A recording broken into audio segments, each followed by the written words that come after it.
Hello दोस्तों, एक बार पुनः आपका स्वागत है आपके अपने यूट्यूब चैनल वीके त्यागी गणित ज्ञान पर। जैसे कि हम पिछली वीडियो में पढ़ा रहे थे, रिलेशन और फंक्शन से कक्षा 12 का एक टॉपिक चल रहा था। उसी में आपके पास एक वेरी मोस्ट इम्पोर्टेंट क्वेश्चन जो आपके बोर्ड के एग्ज़ाम की दृष्टि से ये very very very most important question है, जो आपका पिछले कुछ एग्जाम में पूछा भी गया है। ठीक है, ये क्वेश्चन आपका 5 से 8 नंबर के बीच का क्वेश्चन है। ठीक है, इस क्वेश्चन में क्या कहा गया है वो देखिएगा। इसने कहा कि so that the relation R defined in a set A of all triangles as T1 T2 such that T1 is similar to T2। यानी कि आपके पास में एक सेट है A और उसके अंदर सभी के सभी क्या चीज है, सभी ट्रायंगल्स त्रिभुजों का समुच्चय है वो, और उसमें से कोई दो आपने ट्रायंगल लिए जो कैसे है, सिमिलर है। यदि इस तरीके का कोई रिलेशन है तो वो आपके पास में तुल्यता संबंध होगा, इक्विवेलेंट रिलेशन होगा, ये प्रूफ करना है। इसी में आपको एक चीज और जोड़ दी, इसने कहा consider the three right triangles T1 with the side of 3 4 5 और 2 की साइड दे दिया 3, इसकी दे दी है 5 12 13 and the T3 with the side 6 8 10। इसने कहा तीन आपके पास में समकोण त्रिभुज हैं। तीन कैसे त्रिभुज हैं, समकोण त्रिभुज हैं, और वे आपके पास में एक दूसरे से किस तरीके से रिलेटेड होंगे, यानी कि उन तीनों में से कौन से त्रिभुज समरूप होंगे। समझ में आ रहा है क्वेश्चन में क्या कर रहा है। वो तो आपका क्वेश्चन वहां इक्विवेलेंट पे तो पूरा हो गया, इक्विवेलेंट पे वहां पर पूरा हो गया, उसमें तो आपने अलग क्वेश्चन है। इसने कहा कि आपने तीन त्रिभुज लिए, तीन समकोण त्रिभुज हैं आपके पास में जिसकी कुछ साइडें दी गई हैं। ठीक है, और उसने कहा है कि ये त्रिभुज आपके समरूप त्रिभुज कौन सा है, T1 T2 के समरूप है क्या, या T2 T3 के है क्या, या T1 T3 के है क्या। अगर जो इनमें से कौन सा एक दूसरे से रिलेटेड है वो भी बताइए। समझ में आ गया क्वेश्चन। चलिए अब इसका सॉल्यूशन देखते हैं। सॉल्यूशन है आपके पास में गिवन क्या है जी, गिवन है ए क्या है आपके पास में, सेट ऑफ ऑल ट्रायंगल, सभी ट्रायंगल्स दे दिए गए हैं, एंड एक रिलेशन है आपके पास में आर किस तरीके का रिलेशन है कि T1 और T2 such that T1 is similar to T2। इसका मतलब क्या हुआ जी, इसका मतलब ये है कि R जो है ना, हमने कक्षा 10 में सिमिलर का साइन पढ़ा था कि ये सिमिलर होगा किसके, T2 के। एक होता है इक्विवेलेंट, एक होता है सिमिलर। इक्विवेलेंट में किस तरीके का साइन इस्तेमाल करते हैं, उसमें ये साइन इस्तेमाल करते थे, तो ये किसके लिए इस्तेमाल करते थे, इक्विवेलेंट के, और ये सिंगल इस्तेमाल करते थे किसके लिए, सिमिलर के लिए। ठीक है, तो हमने इनको इन शॉर्ट फॉर्म में लिख लिया। तो हमारे पास में सबसे पहले क्या आएगा, सबसे पहले आता है आपके पास में फॉर रिफ्लेक्टिव।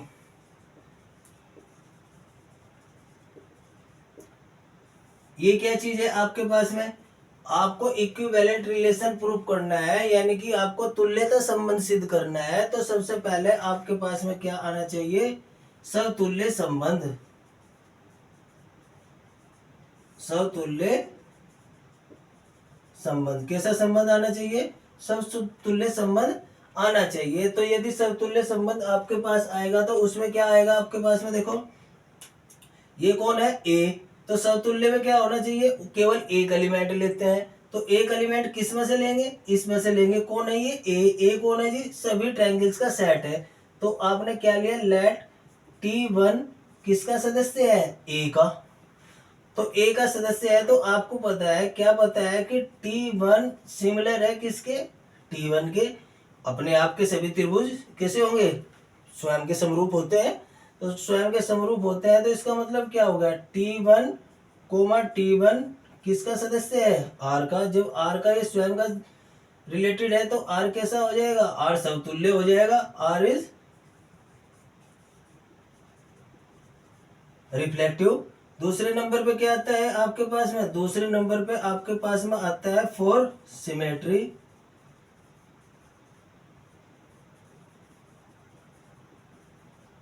सिमेट्रिक रिलेशन में क्या आएगा आपके पास में, सिमेट्रिक रिलेशन में आता है यानी कि सममित संबंध।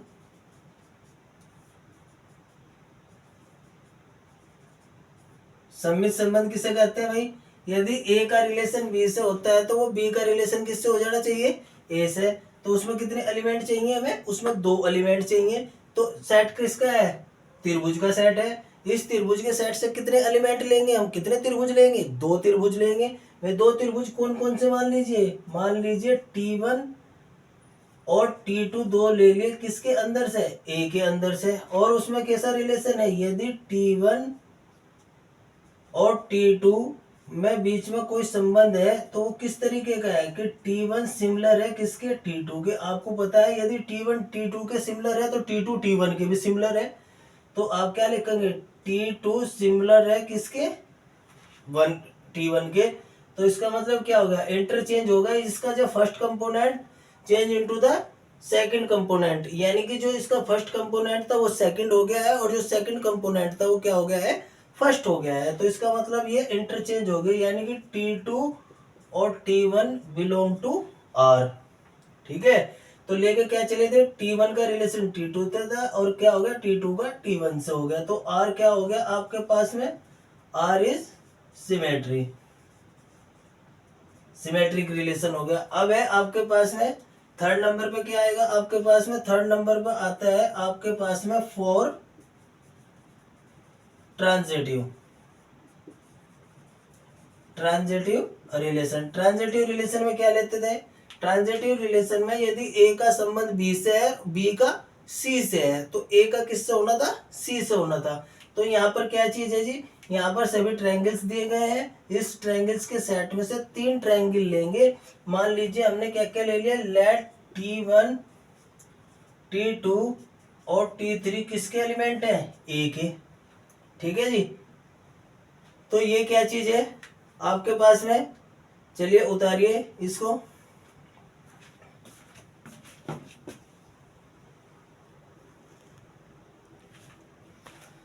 चलिए देखिए आपके पास में क्या चीज है, यदि T1 का रिलेशन T2 से है तो इसका मतलब क्या है, T1 सिमिलर है T2 से। यदि T2 का संबंध T3 से है तो यानी कि T2 किसके सिमिलर है, T3 के।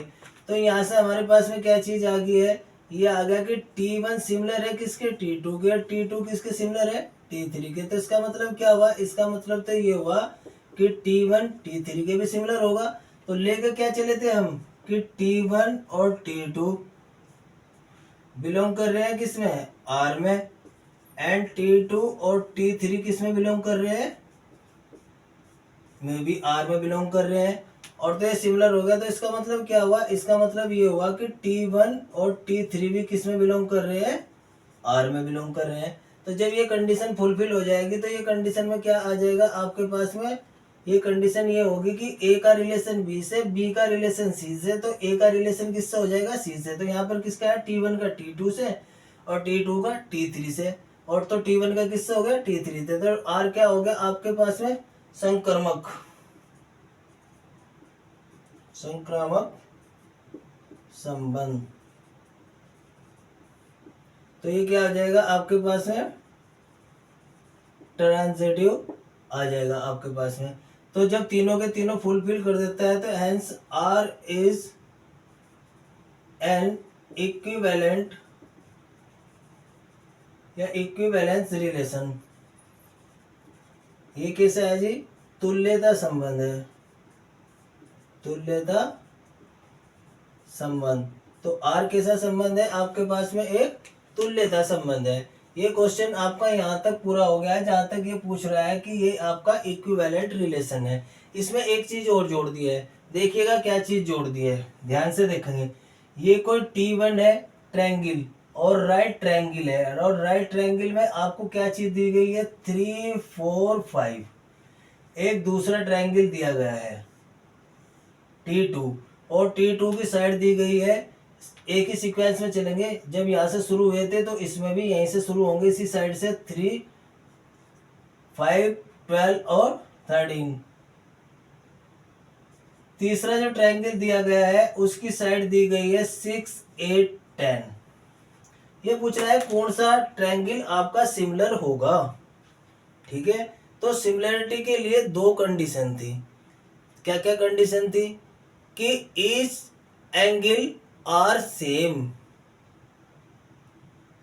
उसके आपके पास two triangles are similar then the angle of the triangles are same and the ratio of the side are proportionally same.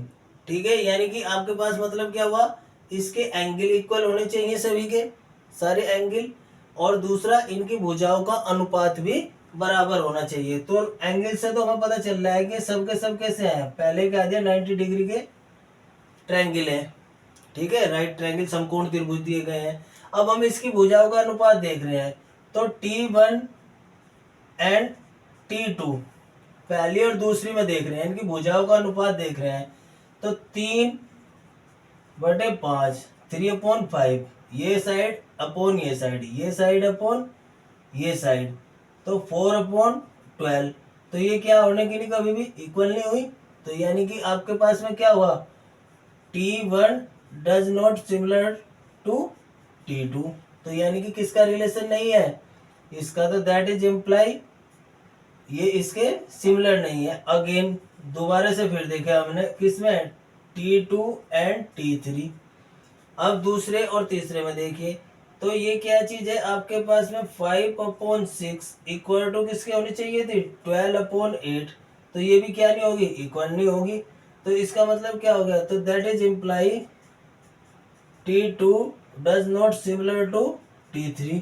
तो दूसरा भी तीसरे के सिमिलर नहीं है। फिर हमने दोबारा से देखा, अगेन क्या देखा हमने, T1 एंड T3। हम देख रहे हैं भाई ये वाली में और इसमें 3/6 मतलब 1/2। दूसरा क्या है आपके पास में 4/8 मतलब 1/2। और ये क्या है जी 5/10 मतलब 1/2। तो तीनों की तीनों साइडें कैसी हो गई हैं, इनकी समान रेशो आ गई, इक्वल रेशो है। तो यानी कि आपके पास में क्या हो जाएगा, that is implied T1 is similar to T3। तो आपके पास में कौन सा रिलेटेड होगा, तो यानी कि आप क्या कहेंगे, triangle 1 is related to the triangle 3। तो हमारे पास में कैसा होगा, ट्रायंगल 1 ट्रायंगल 3 से रिलेटेड होगा। ठीक है, तो आपके पास में क्या प्रॉपर्टी आ जाएगी, तो लास्ट में लिखेंगे एंगल 1 एंड 3 आर रिलेटेड। ठीक है, उतारिए इस क्वेश्चन को, वेरी मोस्ट इंपोर्टेंट क्वेश्चन है, आपका 5 नंबर में बोर्ड में आया हुआ क्वेश्चन है। ये क्वेश्चन पेपर में 2000 ये आपके पास में 22 में एक सेट के अंदर आया हुआ था, शायद 324 AW करके कुछ ऐसा ही सेट है जिसमें ये आया हुआ था। ठीक है, हो सकता हो AW की जगह कुछ और भी आ सकता है, PW वगैरह। तो ये किसमें आया हुआ है, 2022 के एक क्वेश्चन पेपर में बोर्ड के आया हुआ है, वेरी मोस्ट इंपोर्टेंट क्वेश्चन है। ठीक है, चलिए इससे नेक्स्ट क्वेश्चन देखेंगे।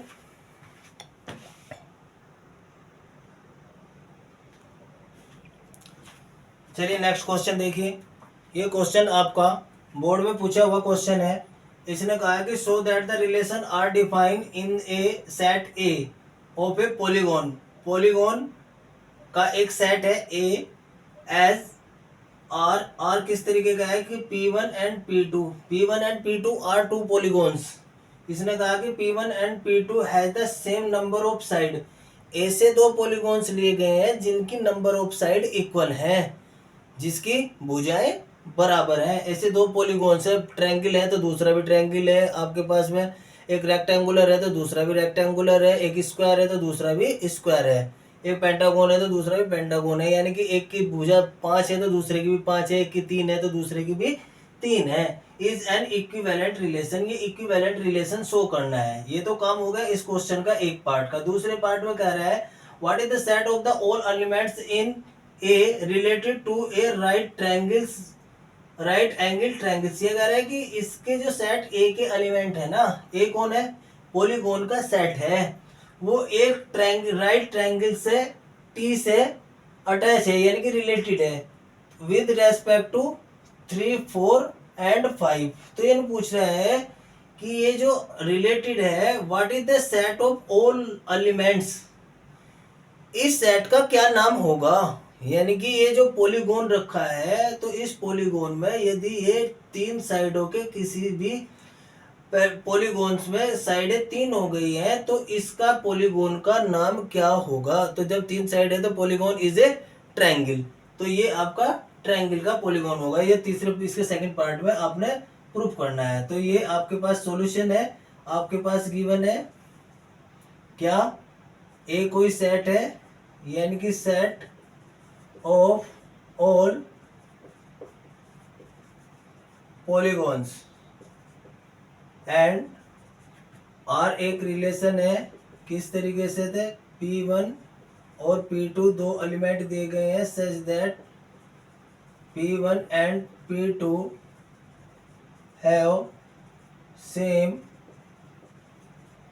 नंबर ऑफ साइड, दोनों की नंबर ऑफ साइड क्या है, इक्वल है। तो इसको हमें क्या चीज प्रूव करना है, इसको हमें इक्विवेलेंट रिलेशन शो करना है। तो देखो सबसे पहले क्या करते हैं, फॉर रिफ्लेक्टिव रिलेशन, तुल्यता संबंध सिद्ध करने के लिए सबसे पहले क्या दिखाना पड़ेगा, समतुल्य संबंध। तो समतुल्य संबंध सिद्ध करने के लिए हमें क्या चाहिए, हमें इस पॉलीगॉन में से एक एलिमेंट चाहिए। तो हमने इस पॉलीगॉन में से एक पॉलीगॉन ले लिया, किसका एलिमेंट ले लिया, ए का। और आपको पता है कि P1 and P1 has same side, same number of side. ये आपके पास में क्या रखेगा, ये P1 and P1 has the same number of side, क्योंकि ये P1 यदि आपके पास में P1 में 5 साइड है तो P1 और P1 में 5 ही साइडें हैं, ठीक है। तो यानी कि आपके पास क्या हो जाएगा कि P1 और P1 बिलोंग टू R। तो इसका मतलब क्या हो गया, R is reflective. Second number पर आता है आपके पास में for symmetric relation. Symmetric relation क्या चीज है जी, सममित संबंध। सममित संबंध में क्या करोगे आप, सममित संबंध में आप दो एलिमेंट उठाओगे, किसके, ए के। कौन है ये पेंटागोन है। पेंटागोन में कितने एलिमेंट उठा लिए, कितने पेंटागोन ले लिए हमने, 2। में किस तरीके से रिलेटेड है, में इस तरीके से रिलेटेड है कि P1 और P2 बिलोंग टू R। तो हमने क्या कहा है कि that is imply P1 and P2 have same number of side, दोनों के नंबर ऑफ साइड कैसे है जी, इक्वल है। तो हम क्या कह सकते हैं, P1 और P2 की साइड इक्वल है तो P2 and P1 has same number of side. तो इसका मतलब क्या होगा, इसका फर्स्ट कंपोनेंट तो सेकंड की जगह चला गया और सेकंड किसकी जगह आ गया, फर्स्ट की। क्या लेकर चले थे, P1 P2 belong to R। तो दैट इज इम्प्लाई P2 और P1 बिलोंग टू R। तो इसका मतलब क्या हुआ आपके पास में, इसका मतलब ये हुआ कि R is symmetric relation. R कैसा रिलेशन हो गया आपके पास में, सिमेट्रिक रिलेशन हो गया। उसके बाद में थर्ड आता है आपके पास में फॉर ट्रांजिटिव रिलेशन, यानी कि संक्रामक संबंध।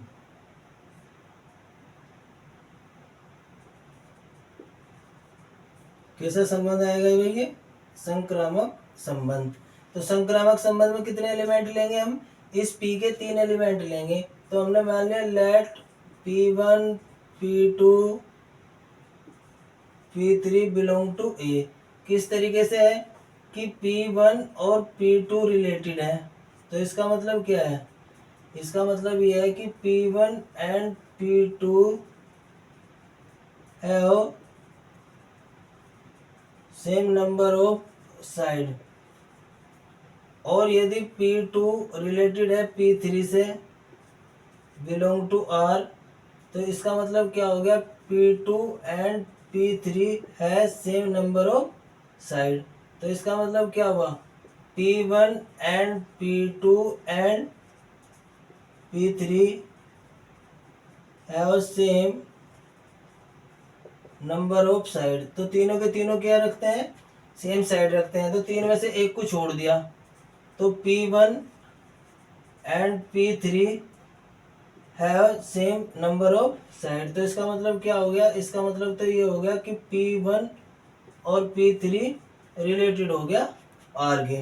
तो जब ये इसके रिलेटेड हो जाएगा तो ये क्या हो गया आपके पास में, ये आपके पास में ट्रांजिटिव रिलेशन हो जाएगा। चलिए उतारिए इसे।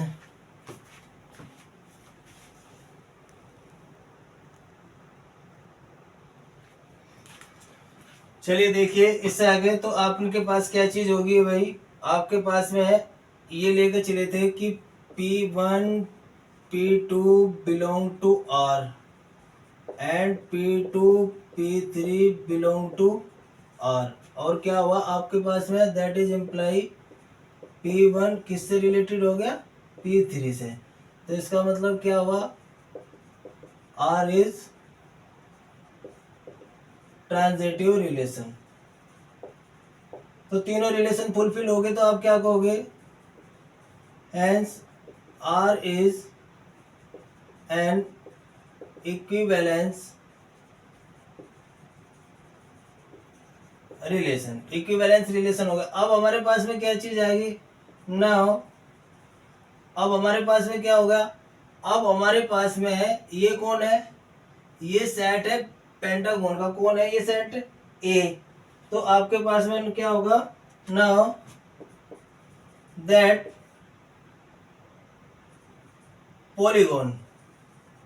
polygon is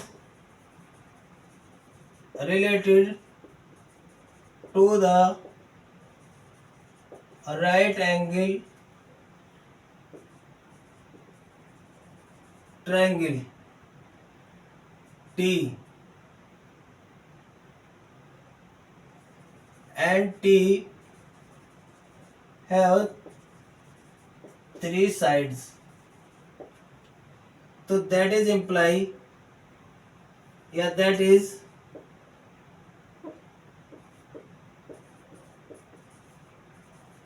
polygon is a triangles।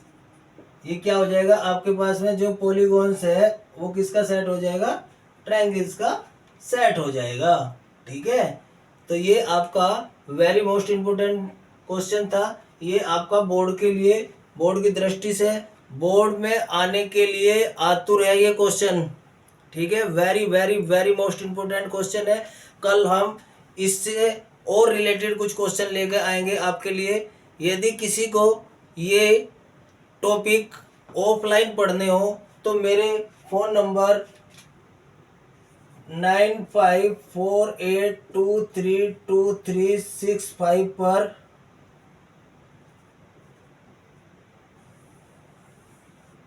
Call कर सकता है और मेरे से टाइम लेके ये ऑफलाइन भी पढ़ सकते हैं। ठीक है, जिसमें हम ऑफलाइन इस कोर्स को कराते हुए हम एनडीए जेई जैसे एग्जाम में आने वाले क्वेश्चनों की भी प्रिपरेशन कराएंगे और उसके हम नोट्स भी प्रोवाइड कराते हैं। ठीक है, ये आपका अपना चैनल है। ठीक है, ये गांधी कॉलोनी गली नंबर 17 में द ब्रिलियंट इंस्टीट्यूट के नाम से कोचिंग सेंटर है, जिसमें ये आपको सारी सुविधाएं प्रोवाइड कराई जाएंगी। ठीक है, ओके, थैंक यू।